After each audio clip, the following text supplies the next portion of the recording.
AP deputy CM Janasena అధినేత power star Pawan Kalyan సతీమణి అన్నా లెజెనోవా తాజాగా సోషల్ మీడియాలో చేసిన ఓ భావోద్వేగ పోస్ట్ ఇప్పుడు వైరల్ గా మారింది. తన పుట్టినరోజు సందర్భంగా అభిమానులు నెటిజన్లకు ఓ ప్రత్యేక విజ్ఞప్తి చేస్తూ ఆమె ఈ పోస్టును షేర్ చేశారు. చాలా కాలంగా ఈ విషయాన్ని చెప్పాలని అనుకుంటున్నానని, కానీ సరైన విధంగా ఎలా చెప్పాలో తెలియక ఆలస్యమైందని ఆమె తన పోస్టులో రాసుకొచ్చారు. తన ఇన్స్టాగ్రామ్ ఖాతా ప్రారంభించినప్పటి నుంచే ఈ విషయం గురించి రాయాలని భావించానని, పలుమార్లు రాసి మళ్లీ తొలగించానని వెల్లడించారు. చాలా మందికి నేను మొదట అన్నా లెజెనోవా పేరుతోనే పరిచయం అయ్యాను. మా వివాహ వార్తలు వచ్చినప్పుడు కూడా అదే పేరు ఎక్కువగా ప్రచారంలోకి వచ్చింది. కానీ మా వివాహ ధృవీకరణ పత్రంలో ఆ ఇంటి పేరు కనిపించే చివరి సందర్భం అదే. వివాహం జరిగిన రోజు నుంచి నా భర్త ఇంటి పేరు స్వీకరించి అన్నా కొణిదెలగా మారాను అని ఆమె వెల్లడించారు. ఇకపై తనను అన్నా కొణిదెల అని పిలవాలని ఆమె అభిమానులను కోరారు.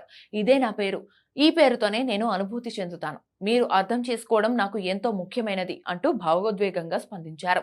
అలాగే తన పోస్టులో షేర్ చేసిన ఫోటో గురించి కూడా అన్నా కొణిదెల ప్రత్యేకంగా ప్రస్తావించారు. అది తాను పవన్ కళ్యాణ్ కలిసి చేసిన తొలి పర్యటనలో రష్యాలోని సెయింట్ పీటర్స్బర్గ్ లో తీసుకున్న ఫోటో అని వెల్లడించారు.